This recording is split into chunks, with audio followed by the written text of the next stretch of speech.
Hello प्यारे बच्चों, कैसे हैं आप लोग। आई होप बहुत अच्छे होंगे और क्लासेस को एंजॉय कर रहे होंगे। आज हम लोग फिर से मध्यकालीन भारतीय इतिहास का क्लास देखने वाले हैं और क्लासेस डेली आप लोगों के बहुत ही महत्वपूर्ण हैं। किसी भी एग्जाम में बैठेंगे तो निश्चित तौर पे यहाँ से आप लोगों को बहुत मदद मिलने वाले हैं। आज के क्वेश्चन भी आपके बहुत ही ज़्यादा इंपॉर्टेंट है। तो चलिए बच्चा लोग शुरुआत करते हैं आज की क्लास की। और पहला प्रश्न है, इतिहासकार बर्नी ने दिल्ली के सुल्तानों के अधीन भारत में शासन को वास्तव में इस्लामी नहीं माना, क्योंकि बताएंगे बच्चा लोग क्या रीज़न है जो बर्नी ने दिल्ली के सुल्तानों के अधीन जो शासन था उसको शुद्ध रूप से इस्लामी नहीं माना था। आपका पहला ऑप्शन है, अधिकतर आबादी इस्लाम का अनुसरण नहीं करती थी। दूसरा है, मुस्लिम धर्म तत्वों की अक्सर उपेक्षा की जाती थी। तीसरा है, सुल्तान ने मुस्लिम कानून के साथ साथ अपने स्वयं के भी नियम बना दिए थे। और चौथा है, गैर मुसलमानों को धार्मिक स्वतंत्रता दी गई थी। तो बताएंगे बच्चा लोग आपका कौन सा ऑप्शन है जो कि करेक्ट हो जाएगा। बर्नी के हिसाब से क्यों शुद्ध रूप से इस्लामिक शासन नहीं था दिल्ली के सुल्तानों का, आपको ये बताना है। और बहुत ही शानदार क्वेश्चन है, आप सभी को इसका उत्तर पता होगा क्योंकि इससे रिलेटेड हम लोग और भी क्वेश्चन पहले सॉल्व कर चुके हैं। उम्मीद है आप सभी का उत्तर सही आएगा और आप लोग बहुत समझदार हैं और आप लोग अच्छा क्वेश्चन मतलब उत्तर देने का प्रयास करते हैं। ये देखकर बहुत अच्छा लगता है। अपनी ऊर्जा अपनी समझदारी को सही दिशा में लगाएं, बहुत अच्छा होगा, जीवन में सफलता मिलेगी। तो उम्मीद है आप सभी को सही उत्तर पता है। आपका ऑप्शन नंबर जो फर्स्ट है बिल्कुल करेक्ट है। अधिकतर आबादी इस्लाम का अनुसरण नहीं करती थी, इसीलिए हाँ ये जो बर्नी है ये कह रहे हैं कि ये पूरी तरह से इस्लामी साम्राज्य नहीं था। इससे रिलेटेड एक क्वेश्चन आपने पहले भी सॉल्व किया है जिसमें इल्तुतमिश ने कहा था कि भारत को दारुल इस्लाम में कन्वर्ट नहीं किया जा सकता क्योंकि भारत में ज़्यादातर जो जनता है वो क्या है, गैर मुस्लिम है। तो वो क्वेश्चन का भी यही उत्तर था और इसका भी उत्तर यही है। देखिए इस तरह से क्वेश्चन एग्जाम में आपके बने हैं तो ऐसे क्वेश्चन भी एग्जाम में बार बार आते हैं, इसको ध्यान देना है आपको। अगला क्वेश्चन देखिए बहुत ही आसान है और आपको फटाफट इसका उत्तर देना है। सल्तनत काल के अधिकांश अमीर एवं सुल्तान किस वर्ग के थे।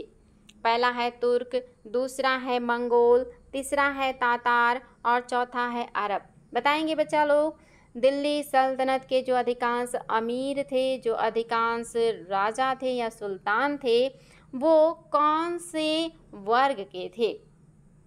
फटाफट कमेंट कीजिएगा, आप सभी को इसका उत्तर पता होना चाहिए। बहुत ही आसान और इम्पॉर्टेंट प्रश्न है और उम्मीद है आप सभी को इसका उत्तर पता भी है क्योंकि आप सभी को पता है ये क्या है, तुर्क हैं। आप सबको मैंने बताया था कि इल्तुतमिश ने क्या किया था, इल्तुतमिश ने इन्हीं लोगों को मिला करके दल चालीसा का गठन किया था। आप सभी को पता है दल चालीसा क्या था, 40 तुर्क अमीरों का संगठन था जो कि इल्तुतमिश को उसके शासन में मदद करता था। लेकिन राजा की मृत्यु यानी कि इल्तुतमिश की मृत्यु के बाद उसके सभी बच्चों को बार बार गद्दी पर उतारने और बैठाने का काम इन्हीं अमीरों ने किया। इन्होंने ही दरबार में षड्यंत्र किए और साम्राज्य में अराजकता इनकी वजह से आया। ये राजा के ऊपर बहुत कंट्रोल रखते थे और राजा को ठीक से काम नहीं करने देते थे और इसी बात से नाराज होकर के या त्रस्त होकर के बलबन ने जब वो राजा बना तो सबसे पहले इन 40 अमीरों का सफाया कर दिया था। तो याद रखेंगे ज़्यादातर शुरुआती दौर में जो सल्तनत काल के लोग हैं वो कौन है, तुर्क अमीर हैं या सुल्तान भी तुर्क हैं। मैंने आप लोगों से क्वेश्चन किया था कि सुल्तान और बादशाह में क्या अंतर है, जिसमें आप लोगों ने उत्तर भी दिया था और उसका मतलब क्या होता है, यानी कि ऐसा व्यक्ति जो राजा बनना चाहता है और राजा बनने के लिए उसको खलीफा से अनुमति पत्र लेना पड़े। क्या लेना पड़े, अनुमति पत्र लेना पड़े, इजाज़त पत्र लेना पड़े, अनुमति पत्र लेना पड़े और साथ ही खिलअत लेना पड़े। खिलअत ये क्वेश्चन आया है बच्चों कि खिलअत क्या था और अनुमति पत्र क्या था, यानी कि प्रमाण पत्र और खिलअत। खिलअत का मतलब होता है कीमती वस्त्र। ये नेट के क्वेश्चन में आया कि खिलअत क्या था। खिलअत मतलब कीमती वस्त्र जो कि खलीफा राजा को प्रदान करेगा, साथ ही प्रमाण पत्र की खलीफा एक्सेप्ट कर रहा है उनको शासक के रूप में। अगर ये दोनों चीज़ें किसी सल्तनत काल के व्यक्ति को मिल जाता था तो वो विधिवत रूप से सुल्तान माना जाता था। यानी कि सुल्तान वो था जो खिलअत और प्रमाण पत्र प्राप्त करता था खलीफा से और बादशाह वो थे जो खलीफा की सत्ता को इनकार करते थे, जो उनसे खिलत और प्रमाण पत्र लेना ज़रूरी नहीं समझते थे। और ऐसा किसने किया है? मुगलों ने किया है, याद रखेंगे बच्चा लोग। और पहला व्यक्ति जिसने सुल्तान से अनुमति लिया, खिल्लत प्राप्त किया, वो कौन था? वो था इल्तुतमिश, जिसने अपने सिक्कों पर खलीफाओं का अंकन भी करवाया था। चलिए देखते हैं हमारा अगला क्वेश्चन। और ये क्वेश्चन देखिए, कूट की सहायता से उत्तर देना है और बहुत ही शानदार प्रश्न है। कूट देख लीजिए आप लोग और फिर आप लोगों को उत्तर देना है। क्वेश्चन है, निम्नलिखित कथनों पर विचार कीजिए।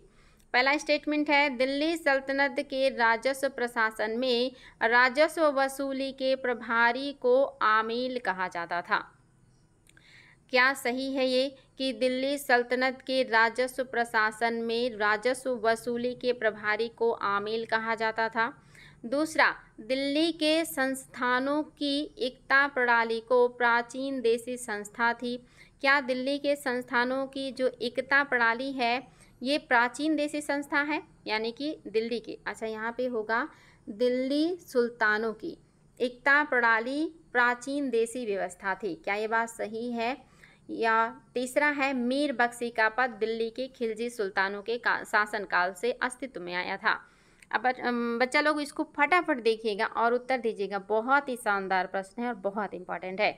उम्मीद है आप लोगों ने मध्यकालीन भारत का इतिहास पढ़ा है और अगर आपने मेरी क्लास देखी है तो गलती नहीं करेंगे, और अगर आपने कहीं और से पढ़ा है और कॉन्फिडेंस नहीं है तो गलती हो सकता है। तो देखिए आपके सामने है, केवल पहला है या पहला और दूसरा दोनों है, या केवल तीसरा है, या तीनों सही है। फटाफट बताइए कि कौन सी बातें हैं जो कि सही हैं। तो उम्मीद है आप लोग इसका सही उत्तर बताएंगे और गलती नहीं करेंगे। देखिए आपके सामने ऑप्शन मैंने रखा हुआ है, आप बता सकते हैं कि ए सही है, बी सही है, सी सही है या डी सही है। तो याद रखेंगे आपका केवल और केवल पहला सही है, यानी कि आपका पहला ऑप्शन क्या है? दिल्ली सल्तनत के राजस्व प्रशासन में राजस्व वसूली के प्रभारी को आमील कहा जाता था, या इसी को अमल गुजार भी कहा जाता था। याद रखेंगे अमल गुजार या आमील ये सही है।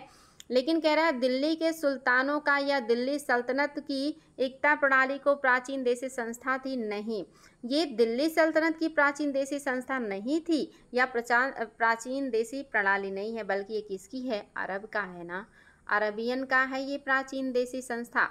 यानी कि अरबी है जिसको गौरी ने सबसे पहले अपने यहाँ लागू किया था और भारत में इल्तुतमिश ने इसको लागू किया था। इसलिए दिल्ली का नहीं है बल्कि क्या है? अरबियन प्रणाली है। तीसरा क्यों गलत है? क्योंकि जो मीर बख्शी का पद है ये दिल्ली सल्तनत के खिलजी सुल्तानों से जुड़ा हुआ नहीं है, बल्कि ये किससे जुड़ा है? ये आपका मुगल काल से जुड़ा हुआ है। मीर बख्शी का पद मुगल काल से जुड़ा है। मीर बख्शी का मतलब होता है सेनापति। मुख्य सेनापति को मीर बख्शी कहा जाता था मुगल काल में, और सल्तनत काल में जो सेना का अधिकारी होता था उसको हम क्या कहते थे? वो दीवान ए अर्ज के अधीन काम करता था। दीवान ए अर्ज ही मेन होता था सैन्य विभाग का, और उसी के अंडर में सारे काम किए जाते थे। तो आपका मीर बख्शी का जो पद है ये मुगल काल से जुड़ा है, ये दिल्ली सल्तनत से नहीं जुड़ा है। इसलिए आपका दूसरा तीसरा गलत हो जाएगा बच्चा लोग। तो ये याद रखेंगे। हालांकि मैंने आपको एलिमिनेशन मेथड नहीं बताया। अगर एलिमिनेशन का मेथड अपनाते और आपको पता होता तीसरा नहीं है तो सी डी हट जाता और आपको पहले दूसरों में कन्फ्यूज़न होता, लेकिन कन्फ्यूज़न नहीं होना चाहिए। मैं आपको पहले ही शुद्ध रूप से बता चुकी हूँ कि एकता जो है वो गौरी ने अपने यहाँ पहले लगाया, लेकिन भारत में इल्तुतमिश ने शुरू किया। जब इल्तुतमिश शुरू कर रहा है जो कि बाहरी व्यक्ति है तो इंडिया का देशी कैसे हो सकता है? और मीर बख्शी के बारे में आप लोगों ने मुगल काल में पढ़ा होगा कि जो मेन सेनाधिकारी होता था उसको मीर बख्शी कहा जाता था, जबकि दीवान अर्ज बलबन ने जिसको गठित किया था, और ये क्या है? सैन्य विभाग से जुड़ा हुआ था। अगला क्वेश्चन है, ये देखिए आपको ये तो बिल्कुल गलत नहीं करेंगे बच्चा लोग, मैंने इसको बताया। अगर आपने मेरी क्लासेस सिर्फ आपने प्रैक्टिस सेशन ही देखा है तो भी आपको ये क्वेश्चन गलत नहीं करना है, और अगर डिटेल देखा है तब तो बिल्कुल गलत नहीं करेंगे, क्योंकि आप यहाँ बहुत सारे बच्चे हैं जिन्होंने विभिन्न जगहों से पढ़ा होगा। तो विभिन्न जगहों पे विभिन्न तरह से पढ़ाया जाता है। सारे टीचर्स विशिष्ट होते हैं, सबके पढ़ाने का अपना शैली होता है। मैं किसी के ऊपर बिल्कुल कमेंट नहीं करूँगी, लेकिन मैं बस ये कह रही हूँ कि मैंने जो पढ़ाया है उसको आप देखेंगे तो मैक्सिमम उत्तर आप सही कर पाएंगे। तो चलिए देखते हैं बच्चा लोग, कौन सा कथन है जो एकता व्यवस्था के बारे में सही नहीं है। एकता व्यवस्था के बारे में जो सही नहीं है आपको ये बताना है। तो आपका पहला ऑप्शन है एकता एक राजस्व एकत्रित करने की व्यवस्था थी। क्या एकता एक ऐसी व्यवस्था है जिसके द्वारा राजस्व एकत्रित किया जाता था? दूसरा है सियासतनामा एकता व्यवस्था की जानकारी का स्रोत था। और तीसरा है एकता से एकत्र, ये तीसरा है और ये चौथा है, एकता से एकत्रित राजस्व सीधा सुल्तान के खाते में जाता था। और चौथा है मुफ्ती को एकता से एकत्रित राजस्व से सैनिक रखने पड़ते थे। तो बताएंगे बच्चा लोग कौन सा है जो सही नहीं है। ये क्या होगा? मुफ्ती होगा। बच्चों याद रखेंगे क्या होगा? मुफ्ती, मुफ्ती, मुफ्ती। तो बताएंगे आपका कौन सा जो सही नहीं है। आप सभी को इसका उत्तर पता है। मुझे पता है कि मेरे बच्चों को ये सारी चीज़ें मैंने बहुत अच्छे से बताई हैं, बशर्ते आपने कितना ईमानदारी से देखा और सुना है, ये आपके ऊपर डिपेंड करता है। आप सभी को पता हो बच्चा लोग, टीचर सिर्फ मार्गदर्शक होते हैं, वो सही मार्गदर्शन दे दें और आप लोग उस रास्ते पे चल पड़े और मेहनत करें तो सफलता ज़रूर मिलेगा। कभी भी टीचर को बैसाखी नहीं बनाना चाहिए, टीचर को अपना मार्गदर्शक ही बनाइए और उसके बताए हुए मार्ग पे चलिए ईमानदारी से, अपनी मेहनत से, अपनी निष्ठा से, निश्चित तौर पे आपको मंजिल मिलेगी। तो याद है बच्चा लोग? ये नहीं याद है? आप सभी को पता है कि एकता जो है ये क्या है? ये एकत्रित राजस्व सीधा सुल्तान के खाते में जाता है। ये गलत है ना? आप सभी को बताया था मैंने बताया था कि इक्तादार जो होते थे वो राजा के अधिकारी होते थे, राजा के अधीन काम करने वाले लोग होते थे, जिनको राजा नगद वेतन ना दे करके जागीरें जामीन दे देता था और वही इक्ता कहलाता था। उससे जो वो राजस्व इनको मिलता था वो अपने पास रखते थे। और अगर वो ज़मीन ज़्यादा है और राजस्व ज़्यादा कलेक्ट होता है, पद के अकॉर्डिंग वो ज़्यादा है, तो राजा कहता था कि आपका इतना राजस्व बनेगा, उससे ज़्यादा अगर होता है तो वो आप राजकोष में जमा करेंगे।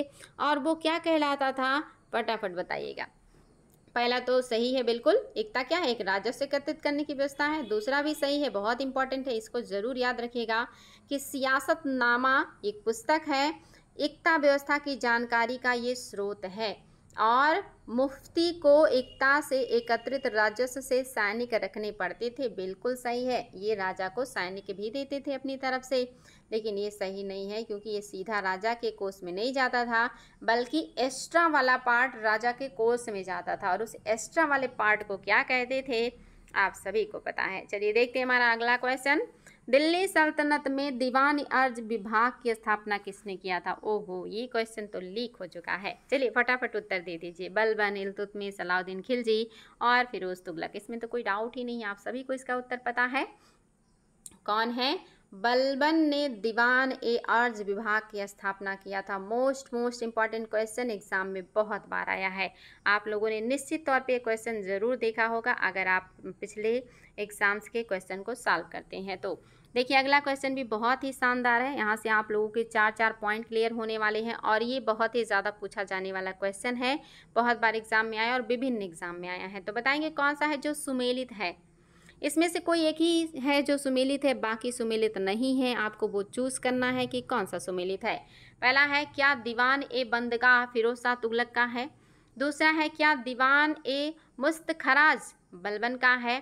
तीसरा है क्या दीवान ए अमीर को ही अलाउद्दीन खिलजी का है। और चौथा है क्या दीवान ए अर्ज मोहम्मद बिन तुगलक ने बनाया था।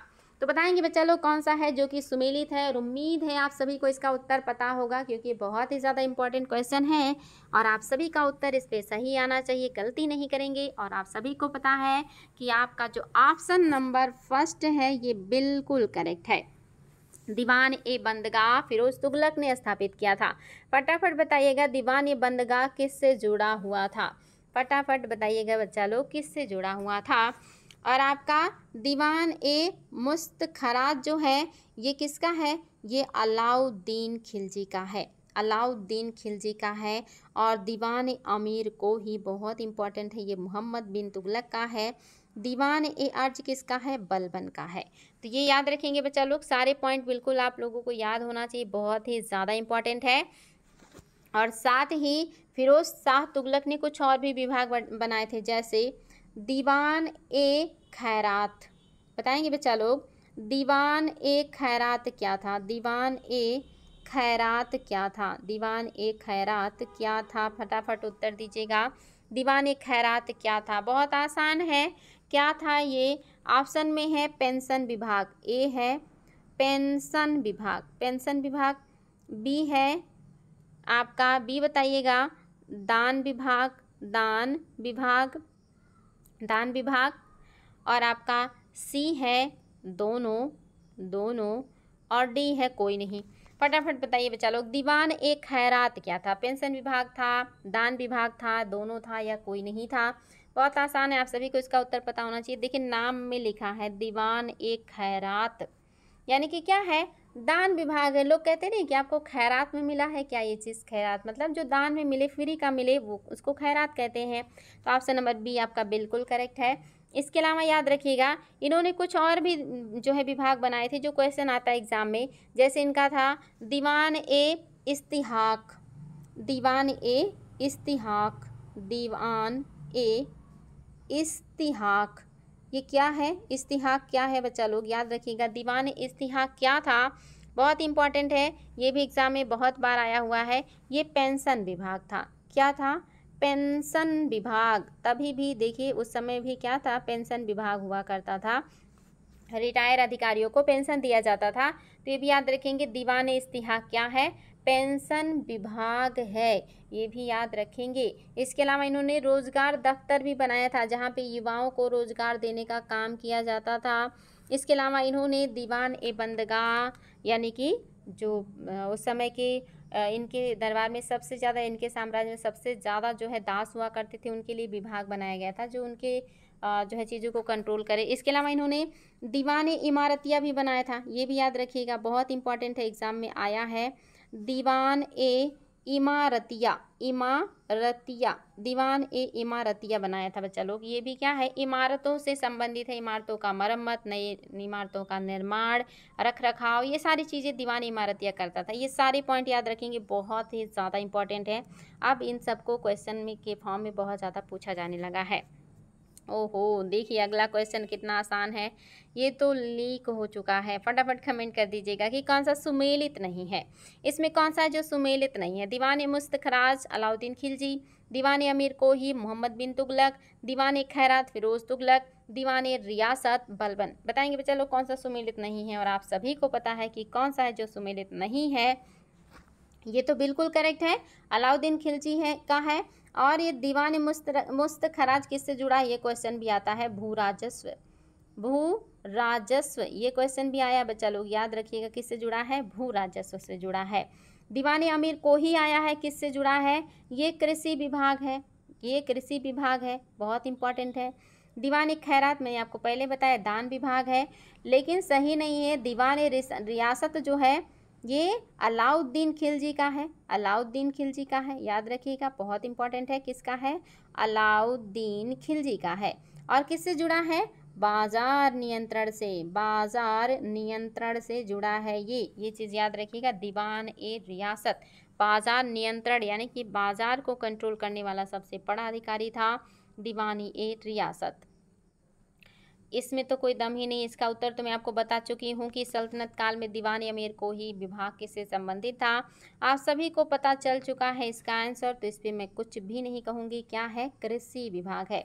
याद रखेंगे, कृषि क्षेत्र में बहुत ही बढ़िया काम किया है जो मोहम्मद बिन तुगलक है, MBT। उन्होंने कृषि क्षेत्र में विस्तार करने के लिए लोगों को प्रोत्साहित किया कि ज़्यादा से ज़्यादा पेड़ पौधे, जंगल, चारागाह या जो बंजर भूमि है उनको कृषि भूमि में कन्वर्ट कीजिए, उपजाऊ भूमि में कन्वर्ट कीजिए। इसके लिए इन्होंने क्या किया? प्रोत्साहन किया। इसीलिए इन्होंने दीवान अमीर को ही बनाया कि खेतों का पर्यवेक्षण कीजिए, बहुत ज़्यादा ज़मीनों को कृषि योग्य बनवाइए। ये सारा काम कौन कर रहा था? दीवान ए अमीर को ही। याद रखेंगे बच्चा लोग। अगला है दीवान ए अर्ज, दीवान ए अर्ज। तो आप सभी को इसका उत्तर पता है। पहला ऑप्शन है शाही पत्राचार, दूसरा है विदेशी विभाग, तीसरा है रक्षा विभाग, चौथा है वित्त विभाग। फटाफट कमेंट कीजिए, कोई दम नहीं है इस क्वेश्चन में। तो उम्मीद है कि आप सभी लोग इसका उत्तर बता सकते हैं, क्योंकि मैं ये सारी चीज़ें पहले ही आप लोगों को बता चुकी हूँ। तो आप सभी को इसका उत्तर पता है। ये क्या है? रक्षा विभाग है, सैन्य विभाग है। सैन्य विभाग रक्षा से ही जुड़ा होता है, तो इसमें तो आप लोगों को कोई डाउट नहीं होना चाहिए। चलिए बच्चा लोग देखते हैं आपका अगला क्वेश्चन क्या है। निम्न में से किस राजवंश के अंतर्गत बिजारत का चरमोत्कर्ष हुआ था? बताएंगे बच्चा लोग कौन सा है राजवंश जिसके अंतर्गत बिजारत का चरमोत्कर्ष हुआ था। बहुत इंपॉर्टेंट क्वेश्चन है, कई बार एग्जाम में आया है। पहला ऑप्शन है इलबरी, इलबरी होना चाहिए बच्चा लोग, यहाँ पे क्या होगा इलबरी, इलबरी, इलबरी, क्या इलबरी है। दूसरा है खिलजी, तीसरा है तुगलक, चौथा है लोदी। तो बताएंगे बच्चा लोग कौन सा है जो कि आपका सही हो जाएगा, और इसमें आप लोगों को कोई डाउट नहीं होना चाहिए।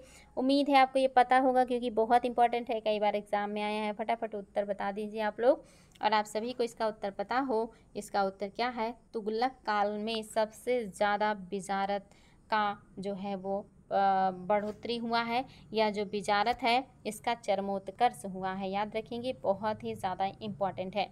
आप सभी को एक क्वेश्चन है, फटाफट दीजिएगा उत्तर कि सबसे पहले हुलिया और घोड़ों को दागने की प्रथा किसने शुरू की। घोड़ों को दागने की प्रथा किसने शुरू किया था। दागने की प्रथा किसने शुरू किया था। ऑप्शन में है इल्तुतमिश, और आपका दूसरा ऑप्शन है ऐबक, तीसरा ऑप्शन है आपका, तीसरा है बलबन, और चौथा है अलाउद्दीन खिलजी। अलाउद्दीन खिलजी। बताएंगे बच्चा लोग कौन सा ऑप्शन है जो आपका सही है। आप सभी को इसका उत्तर पता होगा क्योंकि बहुत ही ज़्यादा इंपॉर्टेंट है और बहुत ही ज़्यादा फेमस क्वेश्चन है कि सबसे पहले हुलिया किसने लिखना शुरू किया सैनिकों का, और घोड़ों को दागने की प्रथा किसने शुरू किया था। तो याद रखेंगे आपका अलाउद्दीन खिलजी बिल्कुल करेक्ट है, इसमें कोई डाउट नहीं होना चाहिए आप लोगों को। एग्जाम में बहुत बार आया हुआ क्वेश्चन है ये। सबसे पहले इन्होंने सैनिक बदल ना जाए इसलिए हुलिया लिखना शुरू किया, और उनके शरीर का कोई ऐसा निशान जो उनके शरीर में परमानेंट रहे। इसके अलावा घोड़ों को दागने की प्रथा शुरू हुई ताकि युद्ध भूमि में घोड़े बदल ना जाएं शत्रुओं के घोड़े से। तो ये चीज़ें कौन शुरू कर रहा है, अलाउद्दीन खिलजी। अगला क्वेश्चन है बच्चा लोग, निम्नलिखित में से कौन भूमि उत्पादन पर लगने वाले कर को इंगित नहीं करता है। यानी कि इनमें से कोई ऐसा है जो भूमि से लिया जाने वाला टैक्स नहीं है, और आप सभी को इसका उत्तर पता है। बहुत ही इंपॉर्टेंट और बहुत ही आसान क्वेश्चन। पहला है खराज, दूसरा है उश्र, तीसरा है खुम्स, चौथा है मुक्ताई। बताएंगे बच्चा लोग कौन सा हो जाएगा, ये आपका क्या होगा, खुम्स। आप सभी को उत्तर पता है तो गलती नहीं करेंगे और फटाफट उत्तर बताएंगे कि आपका कौन सा है जो कि सही हो जाएगा।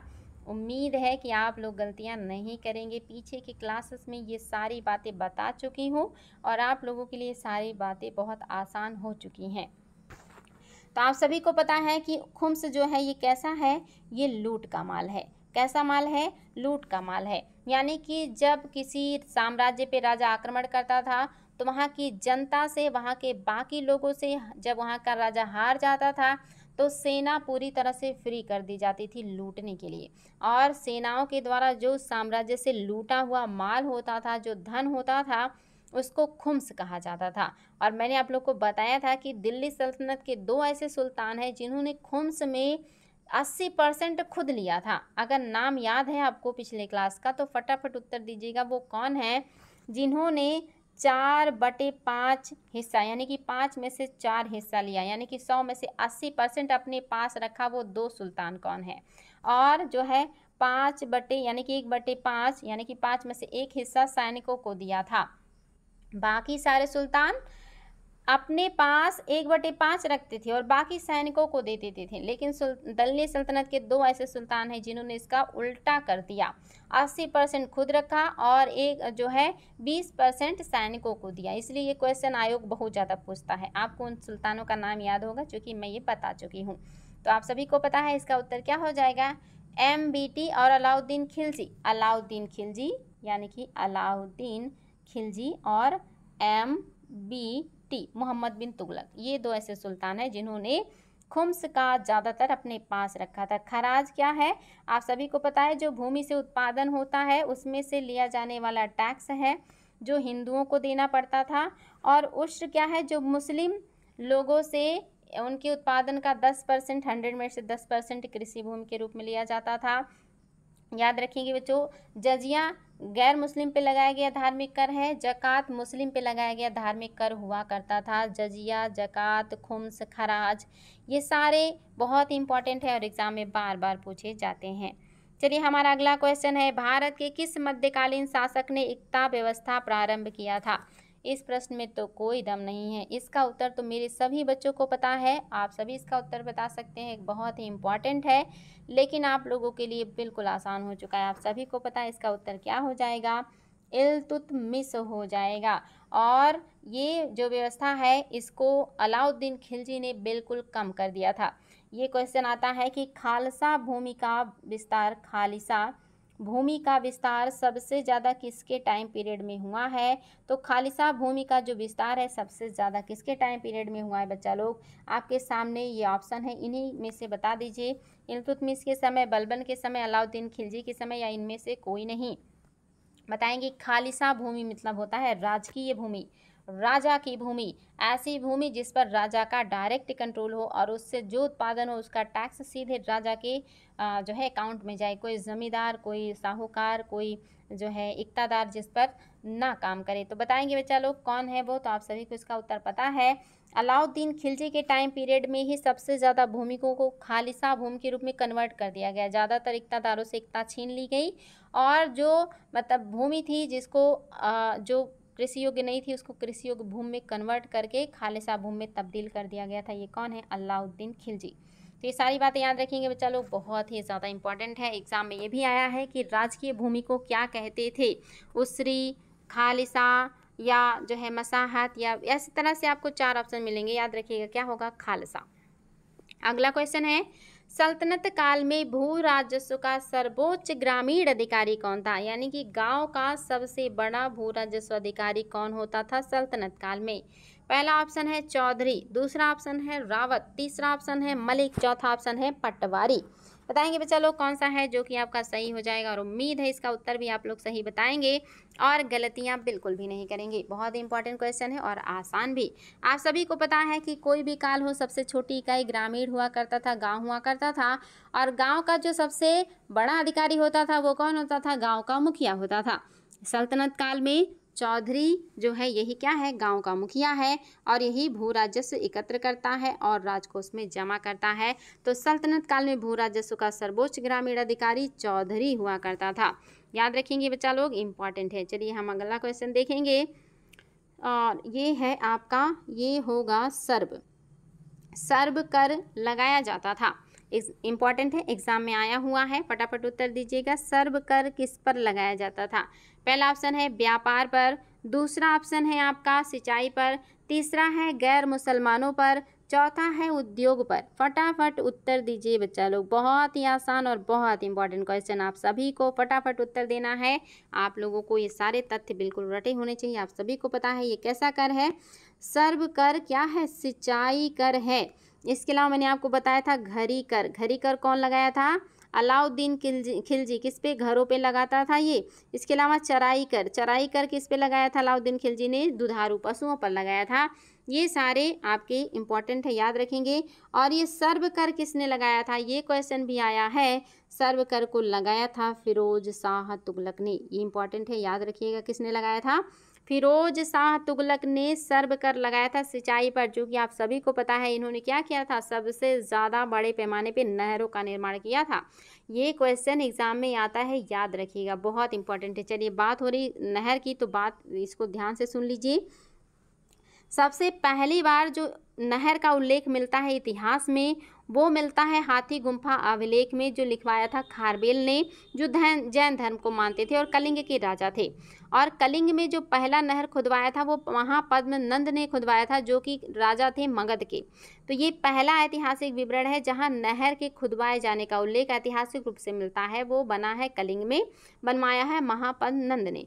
सल्तनत काल में सबसे पहले नहर खुदवाने का काम किसने किया है? तो किया है गयासुद्दीन तुगलक ने। ये क्वेश्चन भी आया है, याद रखिएगा, बहुत इंपॉर्टेंट है कि सल्तनत काल के किस शासक ने नहर खुदवाया था?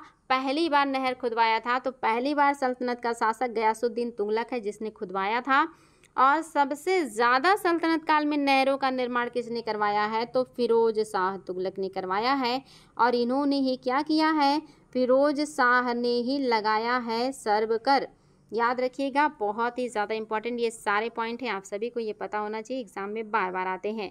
अगला क्वेश्चन देखिए कितना आसान है।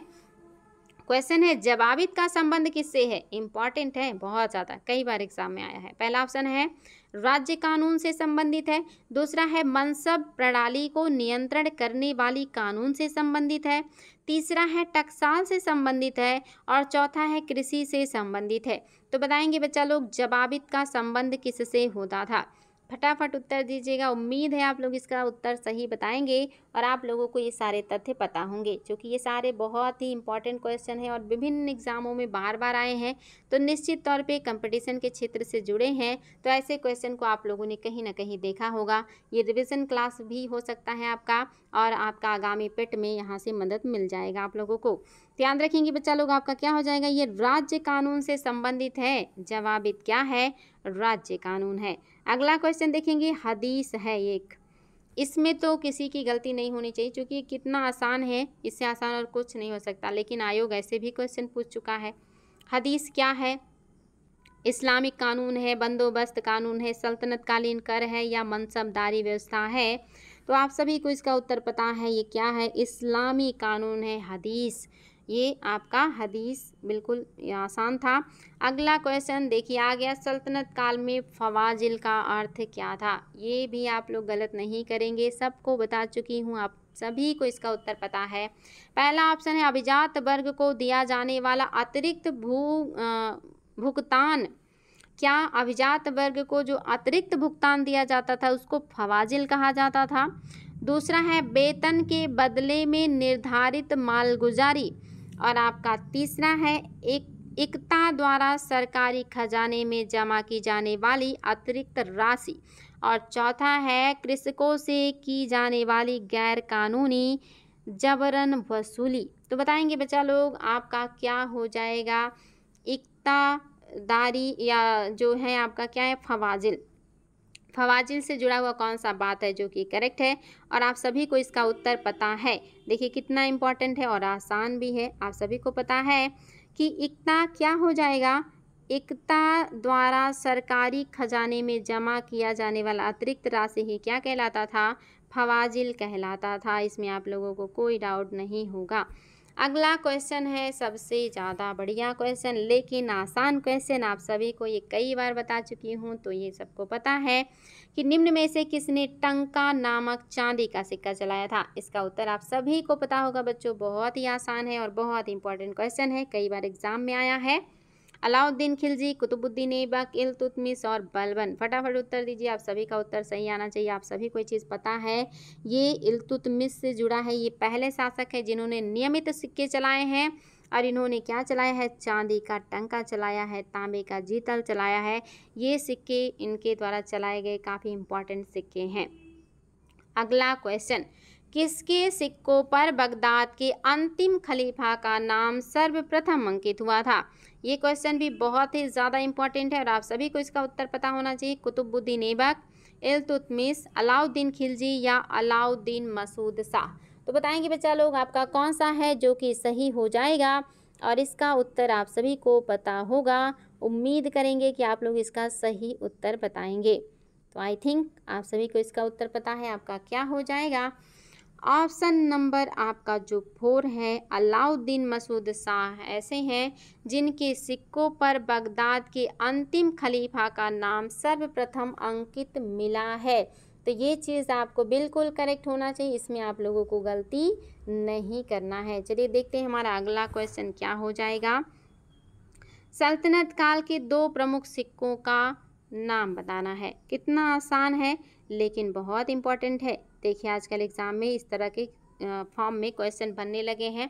जिस तरह से भी क्वेश्चन बनते वो सारे आपके सामने हैं, कूट को ध्यान से देख लीजिएगा और आपको ऑप्शन भी देख लेना है। पहला दिया है दाम, दूसरा है जीतल, तीसरा है रुपया, चौथा है टंका। तो बताएंगे बच्चा लोग कि आपका कौन सा है दो मुद्रा जो सल्तनत काल में काफ़ी प्रचलित मुद्राएं मानी जाती हैं। पहले ऑप्शन में है, ए में है केवल पहला और दूसरा, बी में है पहला और तीसरा, सी में है दोनों दूसरा और तीसरा, और डी में है दूसरा और चौथा।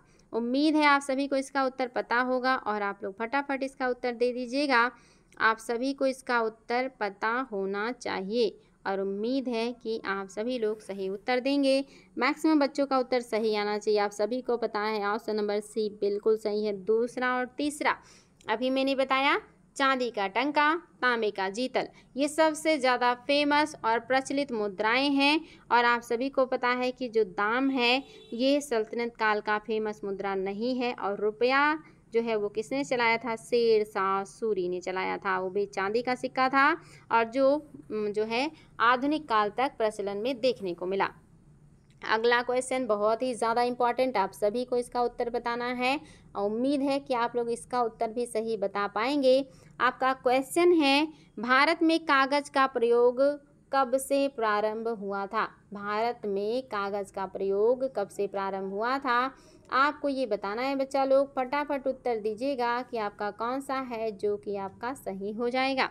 12वीं शताब्दी, 13वीं शताब्दी, 14वीं शताब्दी और 15वीं शताब्दी, ये आपके सामने ऑप्शन है और आपको इनकी सहायता से उत्तर देना है। फटाफट कमेंट कीजिएगा कि आपका क्या सही हो जाएगा और उम्मीद है कि आप सभी को इसका उत्तर सही पता होगा। इसका जो आंसर होगा वो होगा 12वीं शताब्दी। आप सभी को पता है सबसे पहले कागज़ निर्माण की जो विधि है वो किसने ढूंढी थी? वो ढूंढा था चाइना ने, लेकिन काफ़ी दिनों तक उसने इस विधि को दुनिया से छिपा के रखा।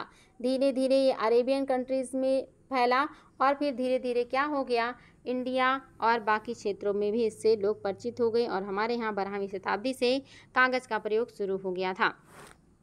अगला क्वेश्चन है बच्चा लोग, जवाब दीजिएगा। दो गानी सिक्का किसके टाइम का है? दो गानी सिक्का किसने चलाया था ये आपको बताना है। दो गानी सिक्का किसने चलाया था? उम्मीद है कि आप लोग इसका नाम बता पाएंगे, शासक का नाम बता पाएंगे जो कि आपका इम्पॉर्टेंट है। अगर आपको ऑप्शन चाहिए तो ऑप्शन ले लीजिए। पहला है इल्तुतमिश, दूसरा है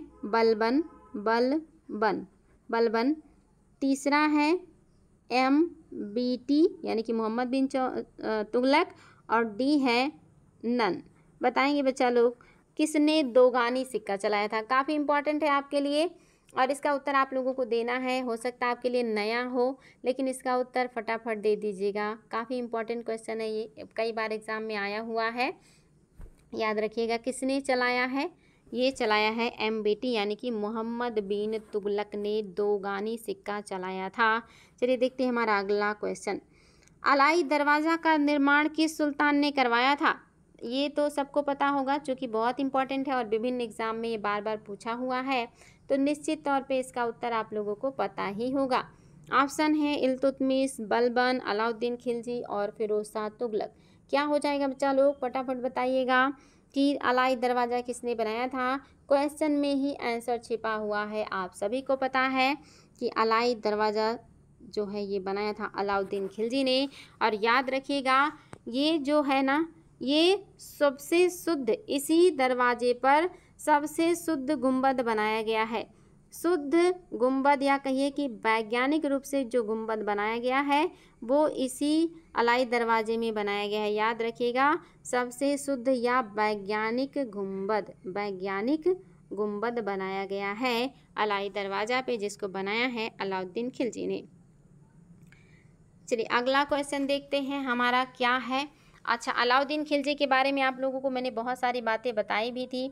जैसे अलाउद्दीन खिलजी ने कुछ महत्वपूर्ण काम किए थे जिसमें आपने देखा था उन्होंने जो है सबसे ज़्यादा सेना रखा था और उसको जो है बड़े पैमाने पे क्या किया था, नगद वेतन दिया था। ये क्वेश्चन भी आया है कि नगद वेतन पे सैनिकों को रखने वाला कौन सा व्यक्ति था। याद रखेंगे बच्चा लोग, बहुत इंपॉर्टेंट है। इसके अलावा अलाउद्दीन खिलजी ने अमीरों को आपस में शादी विवाह करने पर रोक लगा दिया था। ये जो है अमीरों को शादी विवाह भी आपस में नहीं करने देता था। साथ ही ये क्वेश्चन भी आता है कि सल्तनत काल के किस सुल्तान ने अपने साम्राज्य में मद्यपान पर निषेध लगा दिया था। मद्य की बिक्री पर, यानी कि मदिरा के बिक्री पर, शराब के बिक्री पर या मादक पदार्थों की बिक्री पर प्रतिबंध लगाया था और इसके ड्रिंक करने वालों पर भी प्रतिबंध लगाया था। अमीरों के मेल मिलाप पर प्रतिबंध लगाया था। वैवाहिक संबंध स्थापित करने पर इसने प्रतिबंध लगाया था। इसने बहुत बड़े पैमाने पे गुप्तचर विभाग की स्थापना भी किया था। और इसके अलावा एक और भी क्वेश्चन आता है बच्चा लोग कि किसके टाइम पीरियड में हाजी मौला का विद्रोह हुआ था। हाजी मौला, याद रखिएगा बच्चा लोग कौन है, हाजी मौला। हाजी मौला इम्पॉर्टेंट है, बहुत इम्पॉर्टेंट है। किसके टाइम पीरियड में हाजी मौला का विद्रोह हुआ था। इल्तुतमिश, बलबन, अलाउद्दीन खिलजी, फिरोज शाह तुगलक। बताइए कौन है इसमें से, फटाफट उत्तर दीजिएगा। हाजी मौला का विद्रोह किसके समय में हुआ था। कई बार एग्जाम में आया है और निश्चित तौर पे इसका उत्तर आप लोग बता सकते हैं। हाजी मौला का विद्रोह किसके समय में हुआ था। तो आप सभी को पता होना चाहिए कि हाजी मौला का जो विद्रोह है वो हुआ है अलाउद्दीन खिलजी के टाइम पीरियड में। आपका 3 वाला सही हो जाएगा। इसके अलावा अगर ये पूछ ले कि सिद्दी मौला का विद्रोह किसके समय में हुआ, सिद्दी मौला का विद्रोह किसके समय में हुआ, ये क्वेश्चन भी बहुत ही ज़्यादा इम्पॉर्टेंट है। हाजी मौला अलाउद्दीन खिलजी, सिद्दी मौला गयासुद्दीन खिलजी। याद रखिएगा सिद्दी मौला किससे जुड़े हुए हैं, इनके पहले जो इनके चाचा जी हैं उनके टाइम पीरियड में हुआ था सिद्दी मौला का विद्रोह और इनको हाथी के पैरों के नीचे कुचलवा दिया था उन्होंने, ये चीज़ भी याद रखिएगा। इसके पहले इनके जो चाचा थे उनके टाइम पीरियड में हुआ था सिद्दी मौला का विद्रोह, इनके टाइम पीरियड में हुआ हाजी मौला का विद्रोह और गयासुद्दीन तुगलक के टाइम पीरियड में सबसे ज़्यादा जो असंतुष्ट या नाराज संत थे वो कौन थे, निज़ामुद्दीन औलिया, जिनको खुसरो शाह ने जागीर दान में दिया था और राजा बनने के बाद गयासुद्दीन तुगलक ने उन सभी जागीरों को अवैध घोषित कर दिया था जो खुसरो शाह के द्वारा लोगों को दान में दिया गया था। और इनको भी बहुत ज़्यादा ज़मीनें दी गई थी, लगभग 500 बीघा ज़मीन मिला था जो समय के संत थे जो है निज़ामुद्दीन औलिया, और उसको वापस करने की बात कही थी जब गयासुद्दीन तुगलक ने, तो उस पर उन्होंने इसको वापस देने से इनकार कर दिया था। और बाद में उन्होंने ये स्टेटमेंट दिया था कि जब वो बाहर बंगाल के अभियान में थे और उन्होंने नोटिस भेजा कि औलिया मेरे दिल्ली पहुंचने से पहले दिल्ली खाली कर दें, तो औलिया ने क्या कहा था, हुनूज दिल्ली दूरस्थ। देखिए अगला क्वेश्चन बहुत इंपॉर्टेंट है। घोड़े के नाल के आकार की मेहराब सर्वप्रथम प्रयोग में लाई गई थी, बहुत इंपॉर्टेंट है। घोड़े का नाल आप सभी जानते हैं इस तरह से पैर में लगाया जाता है, तो घोड़े के नाल जैसा मेहराब कौन से जो है स्थापत्य में देखने को मिला था। पहला इल्तुतमिश के मकबरे में, दूसरा है गयासुद्दीन तुगलक के मकबरे में, तीसरा है अलाई दरवाज़ा में और चौथा है कुब्बत उल इस्लाम मस्जिद में। बताएंगे बच्चा लोग कौन सा है जो कि आपका सही हो जाएगा। बहुत ही ज़्यादा इंपॉर्टेंट है, आप सभी को इसका उत्तर पता होना चाहिए। फटाफट कमेंट कीजिएगा कौन सा है जो कि सही है।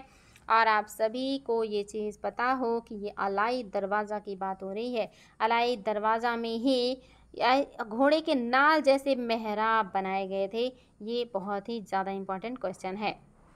अगला क्वेश्चन है बच्चा लोग, निम्नलिखित में से किसने कुतुब मीनार के निर्माण में योगदान नहीं दिया। ओहो, ये तो बहुत आसान है और इसका उत्तर तो आप सभी को पता है क्योंकि ये चीज़ें तो आप लोगों को रट चुकी हैं कि कुतुब मीनार को शुरू किया था कुतुबुद्दीन ऐबक ने। इल्तुतमिश ने इसको 4 मंजिला बनाया और आगे चल के जब इसकी चौथी मंजिले पे आकाशीय बिजली गिरी और वो नष्ट हो गया तो उसको फिर से बनवाने के बाद उस पर एक और मंजिला बढ़ा के बनाया फिरोज शाह तुगलक ने। और कुतुब मीनार कितना मंजिला हो गया, 5 मंजिला। इनके टाइम पीरियड में कुतुब मीनार हो गया 5 मंजिला और आज भी ये क्या है, 5 मंजिला ही है। तो ये कुतुबुद्दीन ऐबक, इल्तुतमिश, फिरोज शाह तुगलक जुड़े हैं, लेकिन अलाउद्दीन खिलजी का इसमें कोई योगदान नहीं है। हमारा आखिरी और आज का बढ़िया क्वेश्चन, बहुत ही शानदार प्रश्न, फटाफट उत्तर दीजिएगा। भारत में प्रथम मकबरा जो शुद्ध इस्लामी शैली में निर्मित है। बहुत ही शानदार प्रश्न है बच्चा लोग। भारत का प्रथम मकबरा जो शुद्ध इस्लामी शैली में बना है वो कौन सा है। हुमायूं का मकबरा, बलबन का मकबरा, ऐबक का मकबरा, अलाउद्दीन का मकबरा। फटाफट कमेंट कीजिएगा आज के लास्ट और शानदार क्वेश्चन का उत्तर। और आप सभी को ये पता होना चाहिए बच्चा लोग, एग्जाम में बार बार आया है कि ये मकबरा किसका है, ये बलबन का है। बलबन का मकबरा ही शुद्ध इस्लामी शैली में निर्मित हुआ मकबरा है। साथ ही अगर ये क्वेश्चन आ जाए कि शुद्ध इस्लामी शैली में निर्मित मस्जिद कौन सा है, पहली मस्जिद जो कि शुद्ध इस्लामी शैली में बना है वो कौन सा है, पहली मस्जिद जो शुद्ध इस्लामी शैली में बना है वो कौन सा है, याद रखिएगा जमायत खाना मस्जिद। जमायत खाना मस्जिद ये शुद्ध इस्लामी शैली में बना हुआ पहला मस्जिद है। बहुत ही ज़्यादा इम्पॉर्टेंट है, ये चीज़ें आप लोगों को याद होना चाहिए। और बात हुआ हुमायूं के मकबरे का, तो इसका तो बात ही अलग है। ये बहुत ही खूबसूरत है। इसको ताजमहल का पूर्वगामी कहा जाता है। इसके जो डिज़ाइनर थे वो फारस से बुलाए गए थे। हुमायूं के मकबरों को बनवाया था उनकी विधवा हाजी बेगम ने। और ये सफ़ेद संगमरमर के गुंबद इसमें लगे हैं, लेकिन ये बना है लाल बलुआ पत्थर का। याद रखेंगे बच्चा लोग, बना है लाल बलुआ पत्थर का, लेकिन इसका गुंबद संगमरमर का है। बनाया है हाजी बेगम या हमीदा बानो बेगम में। और साथ ही ये पहली इमारत है जो 4 बाग शैली में बना है। ये क्वेश्चन बहुत ज़्यादा इम्पोर्टेंट है। 4 बाग शैली में बना पहला इमारत हुमायूं का मकबरा। ताजमहल का पूर्वगामी हुमायूं का मकबरा फारसी जो वास्तुकार हैं उनके द्वारा डिज़ाइन किया गया है। ये सारी चीज़ें हाजी बेगम ने बनवाया है और बहुत ही ज़्यादा इम्पॉर्टेंट है।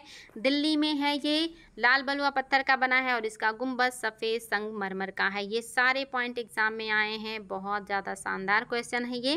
तो ये सारी बातें याद रखेंगे बच्चा लोग। हम लोग अगले क्लास में फिर ऐसे ही शानदार प्रश्नों के साथ मिलेंगे और कम समय में बहुत सारी चीज़ों को सीखेंगे।